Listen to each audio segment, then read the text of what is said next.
예, 기도하겠습니다.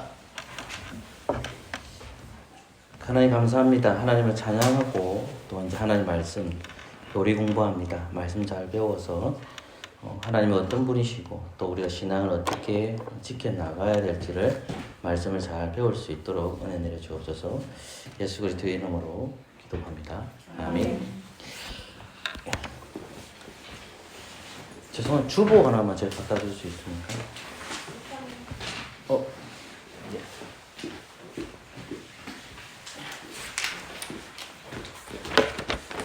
예, 오늘 일문을 다 배워보도록 하겠습니다. 제가 1문을 읽으면 여러분들이 2문 읽어주시고 제가 3문을 읽으면 여러분이 4문을 읽어주면 좋겠습니다. 자, 20장 기독신자의 자유와 양심의 자유 1문입니다. 제가 읽겠습니다.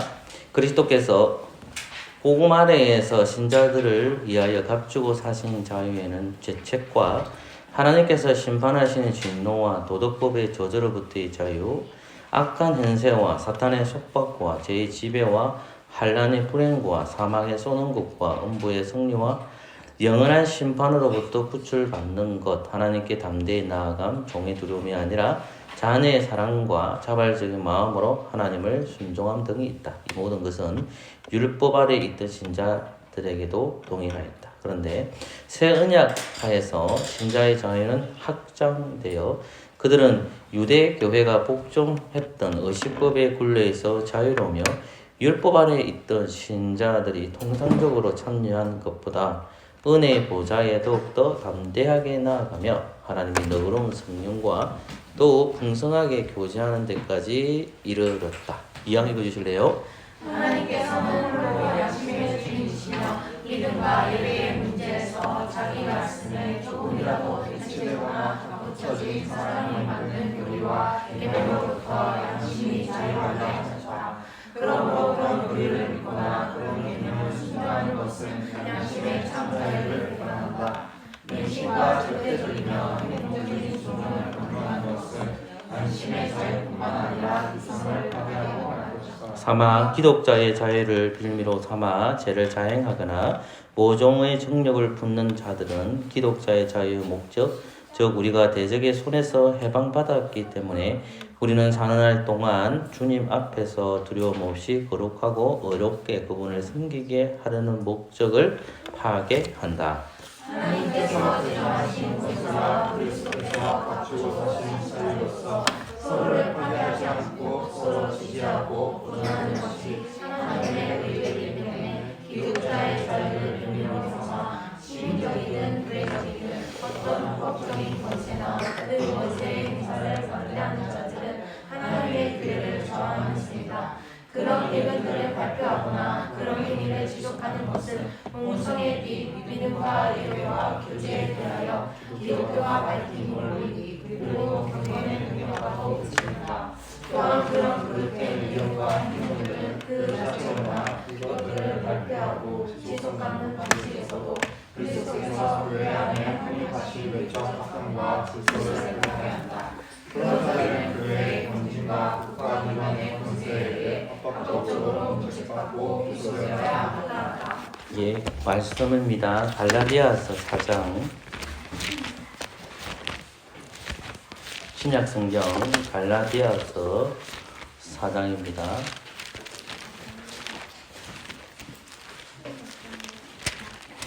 예, 1절에서 7절까지 한 절씩 교독하겠습니다.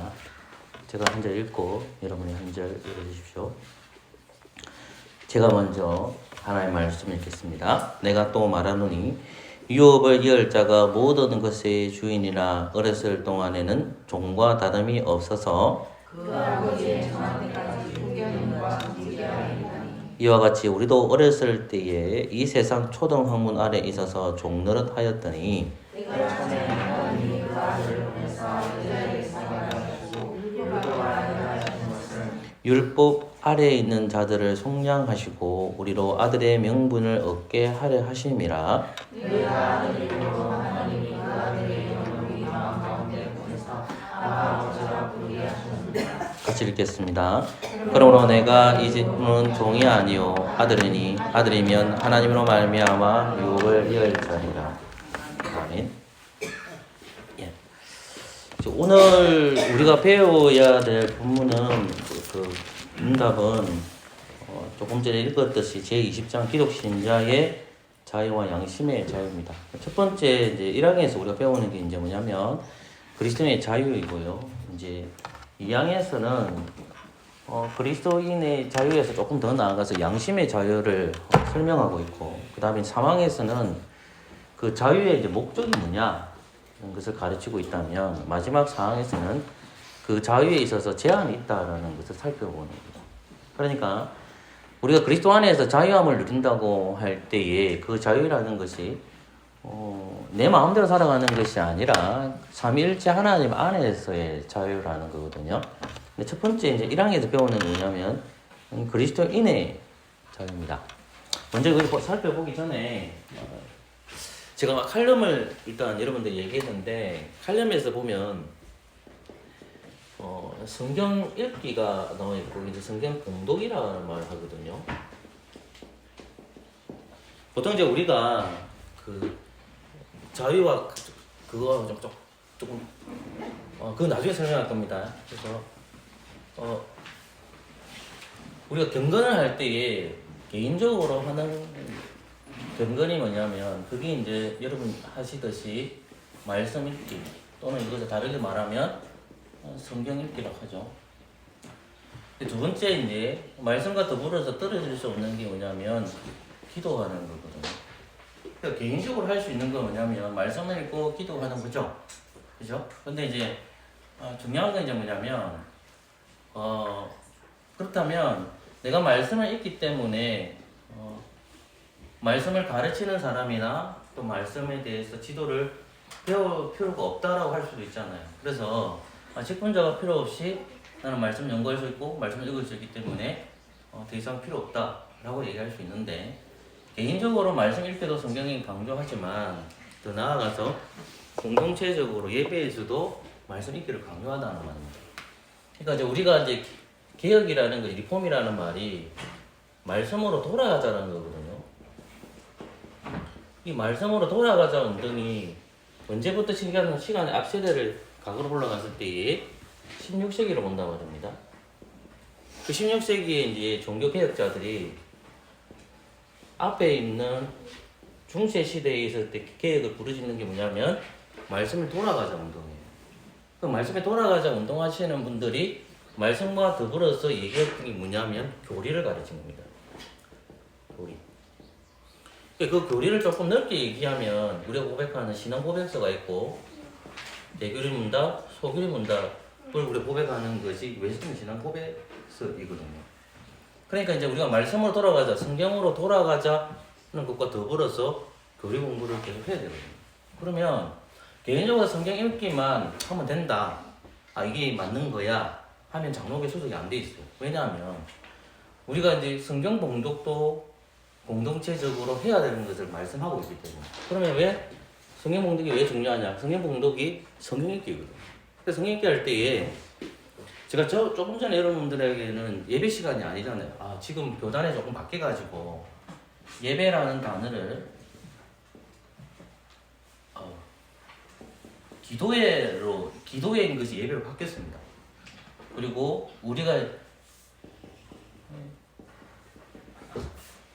주일날 드리는 것은 이제 공예배라는 단어를 쓰고, 그 다음에 모든 것을 예배라는 단어로 바꿨거든요. 그러니까 이제 원래 우리가 인식하는 그대로 인식하면 되는데, 그러면 진짜 예배가 어떤 거냐 했었을 때에 일반적으로 이렇게 예배 드리는 게 아니라 공예배 드릴 때 있는 거죠. 지금 제가 여러분들에게 가르치는 것은 예배 안에 들어가는 거잖아요. 그죠? 그러면 이 예배 안에 들어갈 때는 조금 더 성경을 읽을 때 제가 여러분들 어떻게 성경을 읽었죠? 제가 읽었습니까? 여러분이 읽었습니까? 아니면 같이 읽었습니까? 같이 읽었죠. 번갈아 가면서 교독했죠. 근데 제가 주일날 예배를 드릴 때에 성경 봉독 시간이 있죠. 제가 성경 봉독할 때 여러분 읽으라고 단 한 번도 한 적이 없을 거예요. 왜 그러냐면 그 성경을 봉독하는 사람은 한 사람밖에 없기 때문에 그렇습니다. 예를 들자면 요한계시록 1장으로 한번 가보실래요? 요한계시록 1장에서 3절을 좀 읽어주시겠습니까? 요한계시록 1장 3절. 누가 아무나 읽어주실래요? 예언의 말씀을 읽는 자는 듣는 자들과 그 가운데 기록한 것을 지키는 자들이 복이 있나니 때가 가까웁니다. 아멘. 자 보세요. 예언의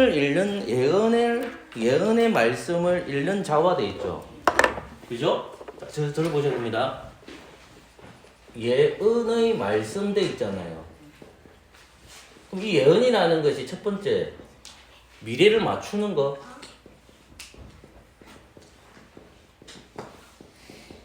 아니면 미래에 대한 뭐죠? 약속. 우리가 말하는 이 예언은 어떤 거예요? 1번이에요? 2번이에요? 미래를 맞추는 겁니까? 미래에 대한 약속입니까? 예언이라는 것이. 2번입니다. 2번.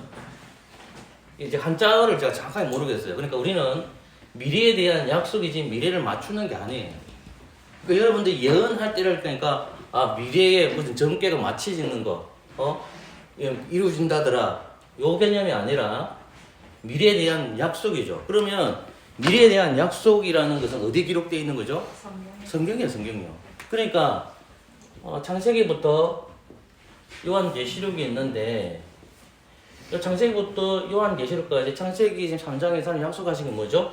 하나님께서 창세기 3장 15절에 뭡니까? 여인의 후손이 온다는 거잖아요. 그죠? 그 여인의 후손이 오셨죠? 그죠? 그리고 또 그 여인이 온다 안 온다? 다시 오신다는 거죠. 그게 어디 기록되어 있어요? 성경에 기록되어 있잖아요. 그러니까 그걸 뭐라고 하죠? 예언이라는 거예요. 점치는 거 아니에요. 자, 그러면 미래에 대한 약속 예언인데 이 말씀을 읽는 사람이 있는 거예요. 단수예요, 복수예요? 단수죠. 그러니까 그게 뭐냐면 요한계시록에서 보면 읽는 자가 목사를 가리키거든요. 목사가 예배 시간에 뭐 하죠? 읽는 자가 되어서 뭘 읽어줘야 돼요? 말씀이죠. 근데 요한계시록이 꽤 길죠. 1장부터 20 몇 장까지를 다 읽어야 되는 거예요. 그러니까 즉 어떻게 하냐면 내가 개인적으로 성경 읽는 것이 개인적으로 성경 읽기 때문에 예배 안에서 이게 있다. 이게 아니에요. 공예배 안에서의 성경 읽기가 있기 때문에 뭐가 나오는 거예요? 이게 나오는 거예요. 이게 있기 때문에 이게 있는 게 아니에요. 이 개념이 안지다는 겁니다. 예배 안에서 성경 읽기가 있죠. 그 역량 안에서 뭐가 있는 거죠? 내 개인적으로 뭐 하는 거예요? 말씀을 읽는 거죠. 그러면 이 두 개 중에서 1번이 중요합니까? 2번이 중요합니까? 만약 하나를 선택하라 그러면 이게 중요한 게 아니에요. 뭐가 중요한 거예요? 이게 중요한 겁니다. 근데 이건 안 하면 됩니까? 해야 되죠. 맞죠? 자, 그러면 제가 여러분들한테 질문하는 거 제가 성경 읽기를 해야 되죠. 그 성경을 읽었어요. 그게 봉독 시간이에요. 자, 그와 더불어서 자, 여러분들에게 제가 성경 읽기를 하면 성도들은 그것을 읽습니까? 듣습니까? 듣습니다. 그러니까 요한계시록 1장 3절에 보면 뭐라 나오죠? 듣는 자들 나오는 거예요. 복수가 되는 거죠. 맞죠? 그런 사람들 조금 지키는 자들 쭉 가가 뭐가 있다고 하죠? 무슨 단어가 나옵니까? 뒤에 쭉 가니까 복이 있다는 거예요. 복이. 하나님의 말씀을 듣는 사람들은 복이 있다는 거예요. 이해됐죠? 디모데 전서 가보세요. 좀 하고 가야 될 경우가 있습니다. 디모데 전서 교리를 천천히 하면서 다른 것도 해야 되기 때문에 천천히 가도 괜찮습니다. 그러나 이해는 좀 잘 해주시면 좋겠습니다. 디모데 전서 4장 13절. 디모데 전서 4장 13절. 은주가 한번 읽어볼까요? 내가 읽을 때까지 읽는 것과 구하는 것과 가르치는 것을 청렴하라. 아멘. 자, 조금 전에 읽었던 것이 성경 어느 본문이었죠? 디모데였죠. 그러면 사도 바울이도 사도이지만 바울이 목회자이기도 하거든요. 근데 바울의 아들 같은 사람이 누굴까요? 디모데. 디모데가 어디서 목회했을까요, 여러분? 디모데전서가 에베소 교회에서 목회한 거예요. 근데 이 사람 나이가 젊어요, 많아요? 나이가 굉장히 젊은 목사 아닙니다. 근데 사도 바울이 디모데에게 에베소 교회의 목사로 있는 디모데에게 편지를 썼는데 뭐라고 나오죠? 앞에 보면 조금 전에 은주가 읽은 것처럼 뭐가 나옵니까? 읽는 것이죠. 조금 전에 읽었던 요한계시록 1장 3절에 읽는 것과 동일한 단어예요. 똑같은 단어예요. 그러면 사도 바울이 지금 디모데에게 성경을 읽으라고 했잖아요. 그게 어느 시간에 주어지는 거죠? 예배 시간입니다. 공예배 시간이에요. 그 공예배 시간 때 뭘 읽어줍니까? 성경을 읽어주죠. 자, 그러면 성경을 읽어주고 나서 그에 대한 뭘 해야 되죠? 목사가 된 분들은 그 성경에 대한 봉독을 했으니까 뭐 해줘야 돼요? 이 성경 구절에 대한 뭐 해야 되죠? 해석이 있어야 되잖아요. 이걸 지금 우리는 뭐라고 얘기하죠, 지금? 설교라고 하는 거예요. 설교. 이해됐습니까? 자, 그러면 디모데가 어린 나이에 들고 목사로 부르심을 받았으니까 그거 해야 될 게 뭐예요? 이런 거죠. 자, 디모데는 죽었습니까? 살았습니까? 죽었죠. 이 영혼은 어디 갔죠? 하늘로 갔죠. 시체는 썩죠. 그러면 이 땅에 주님이 몸된 교회가 있습니다. 교회가 있습니다. 자, 그러면 이곳에 말씀을 읽는 자가 있겠죠. 누구죠? 목사죠. 그 다음 듣는 자들은 누굽니까? 성도죠. 이거를 한 단어로 말하면 뭡니까? 교회잖아요. 맞습니까? 자, 그러면 제가 직무에 있어서 여러분들에게 성경 봉독을 하고 성경 읽기를 하는 직무에 있어서 성실하게 할 때에 여러분들은 잘할까요? 안 잘할까요? 잘하죠. 그러면 개인적으로 여러분들이 이렇게 뭐죠? 말씀 읽기를 해야 됩니까? 안 해야 됩니까? 그럼 하셔야 됩니다. 정말 하셔야 됩니다. 말씀 읽기 안 하면 개혁이 없습니다. 그러니까 여러분의 개혁은 말씀을 통해서 성령님의 사역이 움직이기 때문에 말씀을 읽는 사람에게 말씀을 읽는 사람에게 변화가 있지 말씀을 읽지 않는 사람은 1도 변화가 없습니다. 그래서 말씀을 읽으셔야만 변화가 있는 겁니다. 그러니까 이제 중학생이 되면 이제 한수가 중학생이 되고 우리 아셀이가 좀 초등학교 1학년이 된단 말입니다. 그러면 이제 중학생이 되면 더 이제 이성적으로 탁월해져요. 이성적으로 탁월해진다는 말은 중학생이 되면 또 어떻게 변화가 될까요? 타락할 수도 쉽게 타락할 수 있다는 거예요. 그러면 중학생이 되었을 때 말씀 읽기 훈련이 되었을 때에 힘들고 어려운 점이나 여러 가지 일정일 때 생활의 규범이 도덕책이 아니잖아요. 윤리책이 아니잖아요. 자, 조금 더 나갈게요. 오직 성경이라는 말이 있습니다. 오직 성경. 이 오직 성경이라는 말을 여러분 어떻게 해석합니까? 중세시대 때에 하나의 말씀이 타락했어요. 그래서 칼빈이나 이런 사람들이 어떤 걸 얘기하냐면 오직 성경을 얘기하고 오직 믿음을 얘기해요. 그때 말했던 오직 성경은 어떤 식으로 이해를 해야 되죠? 이 사람들이 구호가 뭐냐면 오직 성경이었어요. 16세기 때. 오직 성경을 외쳤어요. 이 오직 성경의 의미가 중세시대 때의 로마 교회가 타락했단 말입니다. 타락했단 말입니다. 그래서 이제 개혁을 이렇게 말씀에 대한 개혁을 부리던 사람들이 뭐냐면 오직 성경을 외쳤단 말입니다. 그럼 오직 성경에 대한 의미를 어떻게 해석해야 되죠? 성경을 통해서 성경을 해석하는 거. 아, 그것도 맞습니다. 오직 성경이라는 말이 오직 성경만 해야 됩니까? 보통 보면 이제 그 신학생들이 학교로 갑니다. 그러니까 전도사님들이 와가지고 다시 이제 주일학 학생들이 일반책을 보고 있는 거예요. 그래서 전도사님이 야 도덕책 보지 말고 성경만 열심히 보면 답이 있다. 이게 맞는 말일까요? 틀린 말일까요?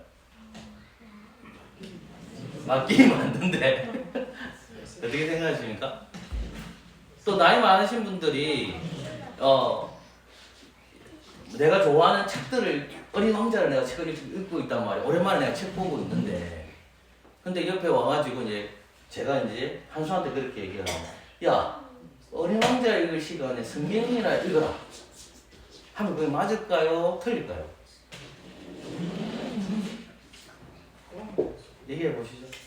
한수 생각은 어때요? 어? 시원하지 마. 어떻게 생각해요? 보통 오직 성경이라고 생각할 때는 그 개념으로 생각하시면 안 되고요. 생활 부분이나 모든 면을 하나님 알 수 있는 방법은 성경을 통해서 개혁을 하는 거 맞는데 개혁주의자들이 말했던 칼빈이라는 사람들이 무엇을 배제시키지 않았냐면 일반 학문도 중요하게 여길까 아닐까요? 중요하게 여깁니다. 그러므로 수학 공부도 열심히 해야 되고요. 영어 공부도 열심히 해야 되고 윤리 공부도 열심히 해야 됩니다. 이제 그런데 그런 모든 것들을 보지만 항상 무엇이 생활 규범은 뭐라는 말입니까? 성경이 나의 생활 규범이 돼야 된다는 거예요. 그러면 개인적으로 여러분들이 말씀 읽기를 열심히 하신다면 무엇도 열심히 해야 돼요? 예배 시간에 성경 읽기 듣는 거에도 어떻게 해야 될까요? 귀를 기울여야 됩니다. 근데 여러분들이 잠이 많이 와요. 왜? 직장을 다니시는 분들은 피곤하잖아요. 많이 지친단 말입니다. 이게 육신이 쉬고 싶거든요. 그럼 내가 육신이 피곤하거나 또는 이렇게 생각해보세요. 내가 도저히 주일날 교회 올 수가 없는 상황이 벌어지는 거예요. 또 내가 주일날 교회에 와야 되는데 오긴 와요. 근데 내 육신이 피곤하기 때문에 어떻게 돼요? 말씀을 들으면 너무 달달하잖아요. 그게요. 그래 어때요? 잠이 와요.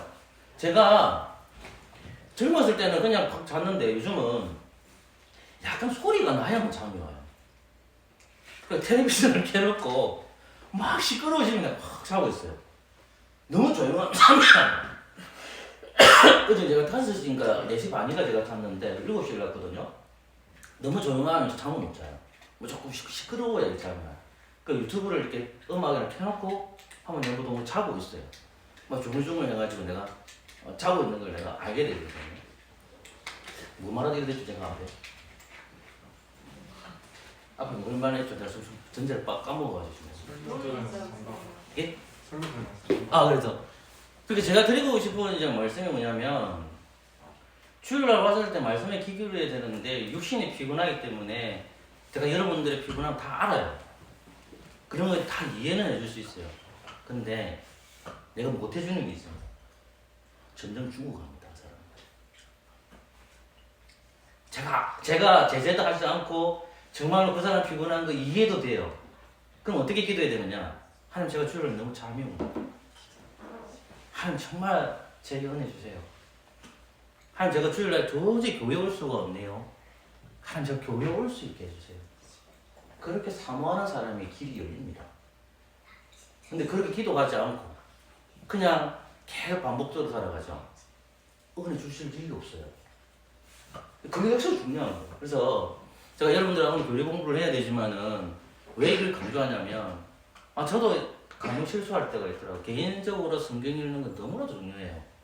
근데 더 중요한 것은 예배 시간대에 성경 읽기 시간이 있고 그 성경을 해석해 주는 것이 설교입니다. 부모가 하나님 말씀을 잘 듣고 가르쳐야 합니다. 우리가 맨 처음에 권기현 목사님, 강 목사님, 원태현 목사님 했을 때 설교에 대해서 우리 그 부모님들이 묻고 쓰고 그렇게 했다 아닙니까? 근데 어느 정도 지나가게 되면 안 묻기 시작하거든요. 제가 그렇더라고요. 그래서 그런 거예요. 지금. 말씀에 대해서 물어보기가 나도 아이고 뭐 알겠지 넘어가 버리는 거예요. 그리고 은주랑 은정이 한수할 때 은주할 때는 꼼꼼하게 물어볼 때만 한수 좀 되니까 제가 잘 물어보지 않다는 걸 확인하게 되는 거예요. 그리고 이제 은정이나 은주 같은 경우에는 개인적으로 성경을 읽게 해요. 하긴 해요. 근데 한수 같은 경우에는 제가 일주일 중에 한 2-3번 정도는 같이 읽어요. 근데 솔직히 말 2-3번도 같이 하기 싫어요. 저 혼자 하고 싶어도. 근데 왜 같이 하느냐? 같이 읽으면서 야의 생각이나 그런 거 읽으려고 하는 거예요. 그리고 성경을 읽을 때는 누운 자세에서 읽으면 안 됩니다. 성경을 읽을 때는 바른 자세를 읽어야 됩니다. 그 하나님의 말씀에 대한 태도거든요. 그래서 우리가 개혁주의라는 것은 말씀에 대한 태도에서 나오기 때문에 개인적으로 성경 읽기도 중요하지만 이 말씀도 중요하다는 생각하시고 여러분 봤으면 좋겠습니다. 조금 5분 정도 남았는데요. 조금만 더 연결해서 오늘 여기까지만 제가 할게요. 근데 지금 한국 교회는 성경 봉독이나 성경 읽기가 거의 없습니다. 하긴 하는데 소멸된 상태들이 지금 많거든요. 그래서 우리 교회가 정말로 개혁을 원한다면 말씀으로 개혁된 삶을 살아가야 되고요. 그 개혁된 삶이라는 것은 예배 때에 성경 읽는 것과 성경 봉독에 귀를 기울여야 되고요. 그 다음에 우리가 개인 스스로 혼자 있을 때마다 성경 읽는 것에 성실할 때에 성령께서 여러분의 마음에 감동을 주셔서 반드시 그런 변화들이 주어질 것입니다. 그래서 성경 읽기에 귀 기울이고 또 예배 시간대에 귀 기울이시는 여러분이 되시기를 소망합니다. 다음 주에 제가 1항하고 2항을 바로 마무리할게요. 기도하고 마치겠습니다. 좋으신 하나님, 하나님께서 우리를 사랑해 주시고 주의 백성으로 불러주신 은혜 감사합니다. 언제나 하나님의 뜻 안에 살아가게 해주시고 교리를 잘 배워서 하나님의 말씀을 실천하는 우리 모두 되도록 주님 인도하여 주옵소서. 돌아갑니다. 아버지 하나님, 경건한 삶을 살아가게 하여 주옵소서. 예수 그리스도 이름으로 기도합니다. 아멘.